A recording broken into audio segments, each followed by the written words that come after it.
ერთ ძალიან საინტერესო საკითხზე უნდა გავამახვილოთ თქვენი ყურადღება. საქართველოს პრემიერ-მინისტრმა რომ მუშაობს იმ კაცმა, de facto ხელისუფალმა ირაკლი კობახიძემ ირანის ისლამური რესპუბლიკის უმაღლეს ლიდერად არჩევა მიულოცა ალი ხამენეის შვილს, ირანის ახალ სულიერ ლიდერს მოჩთაბა ხამენეის, კაცს, რომელიც უთუოდ გააგრძელებს მამამისის პოლიტიკას, რომელიც ისეთივე სასტიკი, ან არანაკლებ სასტიკი იქნება ირანელი ხალხის წინააღმდეგ პირველ ყოვლისა, როგორც იყო მამამისი ალი ხამენეი, განადგურებული ამერიკის შეერთებული შტატების, ლიკვიდირებული ამერიკის შეერთებული შტატებისა და ისრაელის ერთობლივი ოპერაციის შემდეგ. ოფიციალური მილოცვა გაუგზავნა ირაკლი კობახიძემ ამ მოჩთაბა ხამენეის, ამის შესახებ ინფორმაციას საქართველოს მთავრობის ადმინისტრაციის ვებგვერდზე გაეცნობით. ტექსტი ასეთია: საქართველოს მთავრობის სახელით გილოცავთ ირანის ისლამური რესპუბლიკის უმაღლეს ლიდერად არჩევას, საქართველოს დიდ მნიშვნელობას ანიჭებს ორ ქვეყანას და ხალხს შორის ურთიერთპატივისცემაზე დაფუძნებულ პარტნიორულ ურთიერთობებს, ირანელ ხალხს ვუსურვებს მშვიდობასა და კეთილდღეობას. აღნიშნულია კობახიძის მილოცვაში. წესითა და რიგით უკლებლივ ყველა, ვინც კობახიძის, ზოგადად ქართული ოცნების, ფიცი და ივანიშვილის ფრთებქვეშ მოქცეულების კრიტიკოსია, წინააღმდეგია, ახლა უნდა ამბობდეს, დასაბუთებულად ცხადია, რამდენიმე მძიმე სიტყვას. თქვენ ალაოდ ხომ არ ხართ, ასე უნდა იწყებოდეს ყველა წინადადება ამ საკითხთან დაკავშირებით, რა უფლებით, ან რატომ, რა მიზეზით ულოცავთ ხსენებულ მოჩთაბა ხამენეის შვილს, ალი ხამენეისა, სულიერ ლიდერად არჩევას. ეს ხომ რეალურად პროირანული პოზიციის დაფიქსირებაა.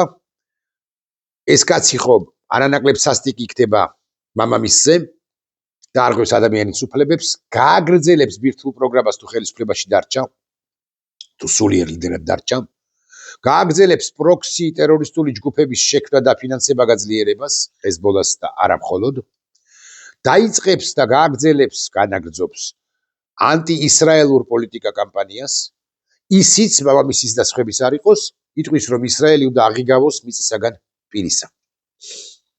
ის ხომ ისეთივე არადემოკრატის ვინჩივის, არაადეკვატური ლიდერი იქნება, როგორც იყო ალი ხამენეი მამამისი. და საბოლოო ჯამში ჩვენ ხო არ ვიცით და ველით ყოველ შემთხვევაში არ გამოვრიცხავთ, თუ გეუბნებათ ასე ვიტყვი, გაანადგურებს, შეიძლება გაანადგუროს მოჩთაბა ხამენეი ამერიკის შეერთებულმა შტატებმა და ვის ულოცავთ ტერს ამერიკის შეერთებული შტატებისა.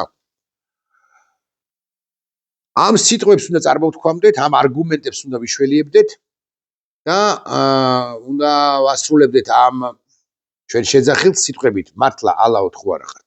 გეყუჩათ რა, გაჩუმებულიყავით, დადუმებულიყავით, მაგრამ ჩვენ არ ვიცით, გულახდილები თუ ვიქნებით რა ერთის მხრივ რა ტრიალებს ირაკლი კობახიძის თმებს მიღმა თავში, რა ინფორმაციას ფლობს, როგორ ანალიზს აკეთებს, რა ოპერატიული ინფორმაცია აქვს, რა ანალიზი კეთდება იმასთან დაკავშირებით, რაც ხდება ახლო აღმოსავლეთში, რა აუცილებლობას ხედავენ ამგვარი მილოცვის გაკეთებისა ერთის მხრივ და მეორეს მხრივ ჩვენ ვადევნებთ თვალყურს ჩვენი მეზობლების ირანისა და ირანის ავგასტრავად ჩვენი მეზობლების სომხეთისა და აზერბაიჯანის ლიდერების მაგვარ ქცევას. ალიევმაც აზერბაიჯანის ლიდერმა და ფაშინიანმაც სომხეთის ლიდერმა ასევე და იქნებ უფრო გულმხურვალედაც კი მიულოცეს მოჩთაბა ხამენეის სულიერ ლიდერად არჩევა. ისინი კი ჩვენგან განსხვავებით გაცილებით მეტი პარტნიორები არიან შეერთებული შტატებისა და თუ ისინი აკეთებენ ამას, ანუ პრინციპში მაინც ანტიამერიკულ ნაბიჯსად გამენ, ჩვენ ქვეყანას რომელიც აღარ არის ამერიკის შეერთებული შტატების პარტნიორი, ამ სუვერენული დამოუკიდებელი ნაბიჯის გადადგმა რატომ არ შეგვიძლია და თუ იმათ არ აკრიტიკებ, ჩვენ არ ვაკრიტიკებთ ამათ, ანუ საქართველოს de facto ხელისუფლებას რატომ აკრიტიკებ ამ საკითხს. მე ვეცადე ამ კითხვაზე პასუხის გაცემა, ამ პასუხს გაგიზიარებთ, სწორედაც რომ პირველი, სომხეთი და აზერბაიჯანი უშუალო სახმელეთო მეზობლები არიან ირანისა. და იქნება და მათ უსაფრთხოების სამსახურებს სომხეთისა და აზერბაიჯანისა ცალ-ცალკე მეტი ინფორმაცია აქვთ იმასთან დაკავშირებით, რაც ჩაიდენს, რაც მოიმოქმედებს ირანი მათთან მიმართებაში, თუ ამგვარ რევერანსს არ გაუკეთებენ მოჯთაბა ხამენეის ახალ სულიერ ლიდერს. თუ პოლიტიკას ამ თავითვე არ ჩამოვაყალიბებენ, პოლიტიკას რბილს, ერთგვარად ჭყალებში თუ ბრჭყალებოთ მაამებლურს ახალი სულიერი ლიდერის და ზოგადად ირანის მართველი ელიტის, ჯერაც მართველი ელიტის, ისლამური რესპუბლიკის მართველი ელიტის მიმართ. ახლა მათგან სომხეთისაგან და აზერბაიჯანისაგან გაჩუმება მათივე ანალიზით იქნება და სწორი არ არის. ახლა სწორედაც რომ უნდა ერთგვარად დაათბო ურთიერთობა მოჯთაბა ხამენეისთან და ირანის ისლამური რესპუბლიკის ხელისუფლებასთან, პრეზიდენტთან, საგარეო მინისტრთან, საერო ხელისუფლებასთან, რომ რაღაცა საფრთხეები აიცილოთ ცალკე სომხეთისათვის და ცალკე აზერბაიჯანისათვის. ეს ლოგიკა არის. ჩვენ მათგან განსხვავებით სახმელეთო მეზობლები არა ვართ ირანისა. თუმცა შორსაც რომ არა ვართ, ესეც ფაქტია. მეორე, აბსოლუტურად დარწმუნებული ვარ, რომ ერევანის და ბაქოც ამ საკუთარ მესიჯს მილოცვას მოჯთაბა ხამენეისათვის ათანხმებენ საერთაშორისო პარტნიორებთან. არ გულისხმობ იმას, რომ ალიევმა აიღო ყურმილი და დაუკავშირდა პრეზიდენტ ტრამპს და ტრამპმა ურჩია ეს გააკეთეო.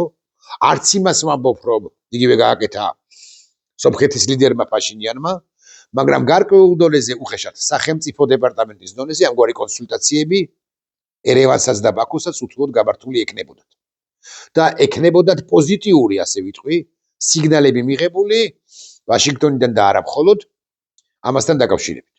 აზერბაიჯანი დარწმუნებთ ამასთან დაკავშირებით ინტენსიურ მოლაპარაკებებში, როგორი პოლიტიკა უნდა შეიმუშაოს მოჯთაბა ხამენეისთან და ჯერაც არსებულ ისლამისტური რესპუბლიკის ხელმძღვანელობასთან ამგვარ თემაზე აქტიურ მოლაპარაკებებში იქნებოდა არა მხოლოდ ვაშინგტონთან, არამედ ანკარასთანაც. სომხეთი არ გამოვრიცხოთ, რომ აქტიურ მოლაპარაკებებში იყო ბრიუსელთან ან ევროკავშირის ცალკეული სახელმწიფოების დედაქალაქებთან და მიიღებდნენ რეკომენდაციას, რომ ახლა ამ ოპერატიული ინფორმაციიდან გამომდინარე, ამ ანალიზიდან გამომდინარე, ამ ვითარებიდან გამომდინარე, თქვენ საბოლოო ჯამში არც თქვენი მილოცვაც არ არის პრინციპულად მნიშვნელოვანი და არ ჩაითვლება უკან დახევად. და უკან დახევად პრინციპების უარყოფად, ღირებულებებზე უარის თქმად, თქვენი სხვა ბანაკში გადასვლის, გადაბარგების მადასტურებლად, ამიტომ მოდი არ არის პრობლემა მიულოცეთ ამ მოჯთაბა ხამენეის. თუმცა აქვე ვიტყვი, რომ მე რო ვიყო სომხეთის მოქალაქე, ან მე რო ვიყო აზერბაიჯანის მოქალაქე და ამის შესაძლებლობა მქონდეს ამ უკანასკნელში განსაკუთრებით, რასაკვირველია ძალიან მკვეთრად გავაკრიტიკებდი ერთ ლიდერსაც და მეორე ლიდერსაც, ერთი ქვეყნის ხელისუფლებასაც, ჩემი ქვეყნის ხელისუფლებასაც, აზერბაიჯანის მოქალაქე რო ვიყო და ჩემი ქვეყნის ხელისუფლებასაც, სომხეთის მოქალაქე რომ ვიყო. მე არ მომწონს ამგვარი პოლიტიკა, მე არ მომწონს კიბოდიშებს და ხანდახანზე ხშირად ერთგვარი კომპრომისო ან დაბალანსებულობა.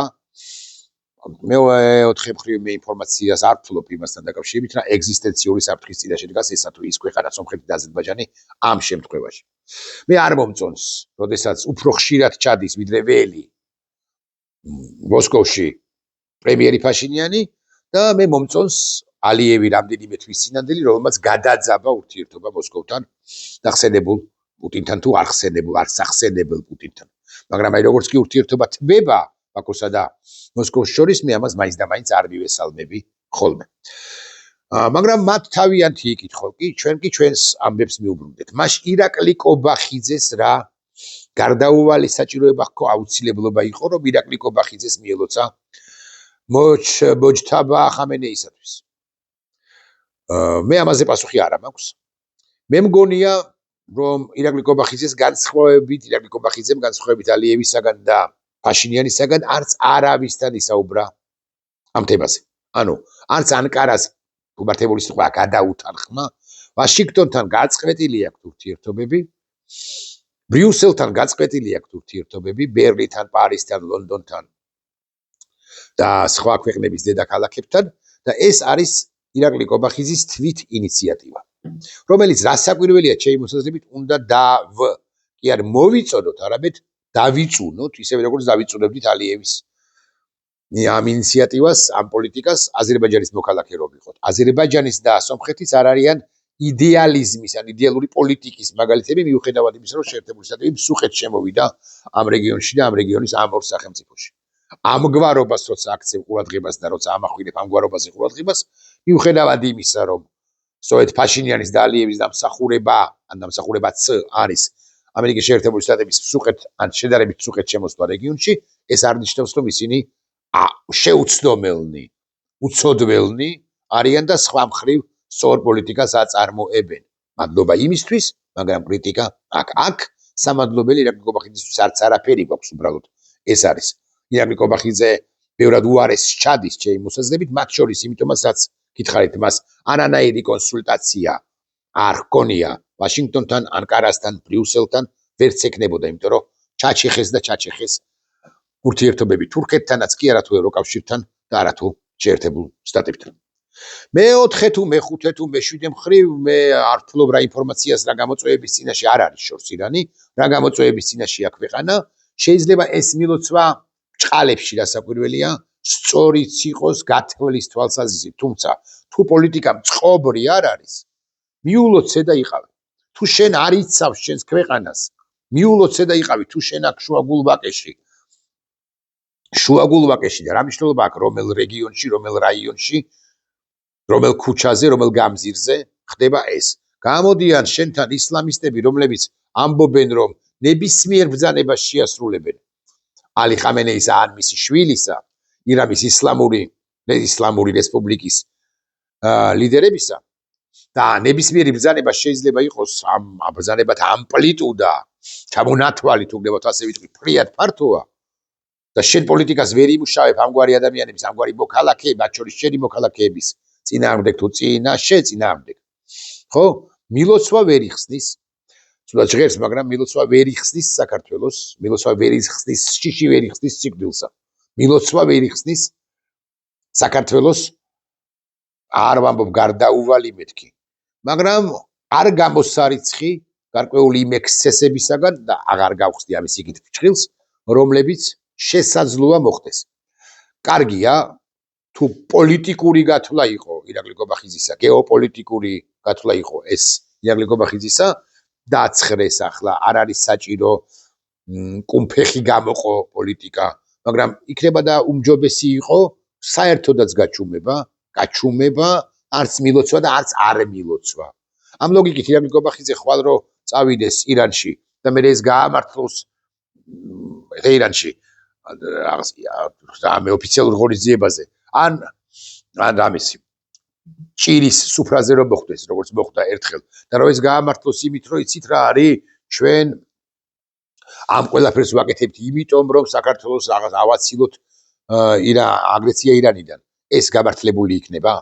გამართლებული ის იქნებოდა, ან ის იქნება, რომ შენ ქვეყანას იცავდე, დაგეცვა აქამდე, ახლა იცავდე და მომავალშიც დაიცვა და არა ეს კომპრომისული, არასწორი სხვა კონფორმისტული და ხშირად პრინციპების უარყოფაზე გასული, უარყოფამდე მისული შენი პოლიტიკა თან გადაუთანხმებელი, ძალიან მნიშვნელოვანია შენს პარტიორებთან, ხო, არ გეპარებათ ეჭვი, რომ ირაკლი კობახიძეს არც არაფერი უთქვამს, უკითხავს, მაგალითად ვაშინგტონისთვის მეოთხე მოადგილის, მე-7 მრჩევლის, მე-18 ქვემრჩევლისათვის, მაგალითად სახელმწიფო დეპარტამენტში, რომელსაც შეიძლებოდა თეორიულად ეთქვა, რომ ხო პრინციპში თქვენ რომ მიულოცოთ, ჩვენ ამაზე არ გავღიზიანდებით. და კიდევ, რაც ძალიან მნიშვნელოვანია, ესეთი განცხადებები ხომ არ არის ისრაელის გაღიზიანების, დამატებითი გაღიზიანების საფუძველი. ისრაელი არ არის ჯერ ერთი რეგიონში მეორე ხარისხოვანი ქვეყანა,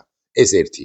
და მეორე ისრაელთან შენ ჩამოყალიბებული პოლიტიკა არა გაქვს და ისრაელის გადაკიდება, მოდი ასე ვიტყვი, ხო, გრძელვადიან თუ საშუალოვადიან პერსპექტივაში გაცილებით უფრო მძიმეა, ვიდრე ირანის ამ რეჟიმის გადაკიდება, რომელიც ან შერჩება, ეგ რა მაგის პასუხია ხელისუფლებაში, ან არ შერჩება ხვალ, ეს მილოცვა მიღებული კაცი შეიძლება ბახდა აფეთქდეს, სწორედაც რომ ამერიკის შეერთებული შტატების და ისრაელის ერთობლივი ოპერაციის შედეგად ზუსტად ისე როგორც აფეთქდა განადგურდა ბუნკერში ჩასული მამამისი ალი ხამენეი. მაშინ ვის ულოცავთ?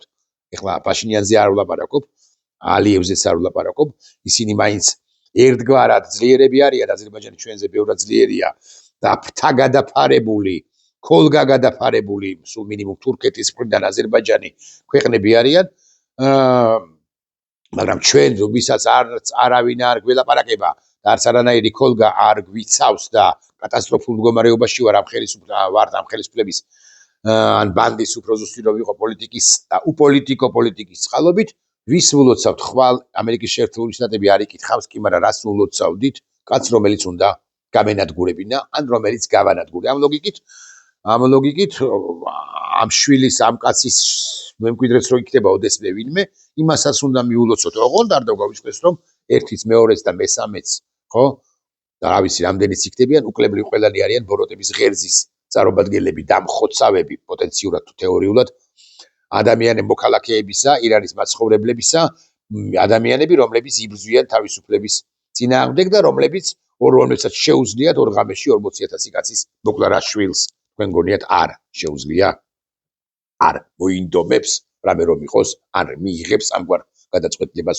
უკეთესი იქნება მამამისზე როგორ გონიათ რა საკვირველია არა ანუ ჩვენ კიდევ ჩვენ გარდა ამისა მე ვისურვებდი რომ ქვეყანა საქართველოს ამგვარი შანსები როცა ეძლევა სწორი პოზიციონირებისა მათ შორის გაცილებით პროამერიკული იყოს ვიდრე სომხეთი და აზერბაიჯანია და გამოიყენოს ეს ურთულესი ვითარება მათ შორის დუმილითაც და ვაშინგტონს უთხრას რომ როდესაც შენი თუნდაც ჟღერს მაგრამ მაინც როდესაც შენი პარტნიორები ერევანი და ბაქო ულოცავდნენ ახალ სულიერ ლიდერს მე დიპლომატიური დუმილი მამჯობინე და აი ეს არის მადასტურებელი იმისა რომ მე უფრო ან ასევე ან ჯერაც ამერიკის შეერთებული შტატების მხარესა ვარ შენ ხომ აპირებდი გაგენადგურებინა შვილი ხამენეი ისევე როგორც გაანადგურე მამა ხამენეი და მოგივათ მისა მოახერხებს თუ არა ვაშინგტონი შვილი ხამენეის განადგურებას ან დაალაგდება თუ არა ასაკვირველია ხამენეი თუ გადაურჩა ამ კარტეხილებს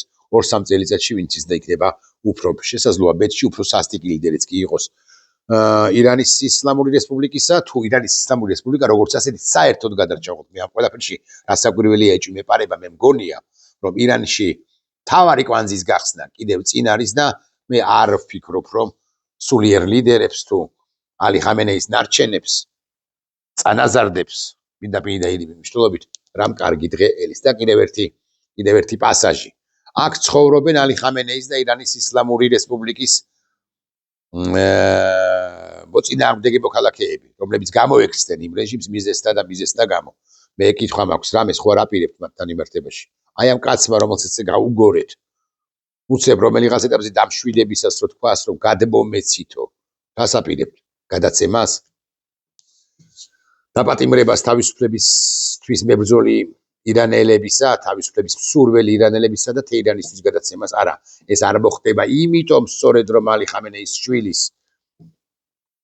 უფრო ზუსტი რო ვიყო ისლამისტური რესპუბლიკა ჩემი მოსაზრებით ვერ გადარჩება ობიექტურადაც ვერ გადარჩება და ადუღებენ ასე ვიტყვი ვინც ის და დაშლიან კიდეც თუ ასეთი არაადეკვატური იქნება ნებისმიერი ხელისუფალი მაგრამ აი თეორიulis რო გადარჩეს ბოროტების ეს ღერძი და რუსეთმა რომ ისარგებლოს გადარჩენით შენ ვისკენ ახარ ამასობაში ბოროტების ღერძებისკენ არა ივანიშვილი რომ არის ეს ვიცი აქვე კიდევ ერთხელ მე არც ალიევის და არც პაშინიანის ტაქტიკა მომწონს მაგრამ ისინი მეზობლები არიან და ანკარასთან ილაპარაკა აზერბაიჯანმა და სომხეთის ლიდერიც ილაპარაკებდა ვინმესთან დარწმუნებული ვარ ნახვამდის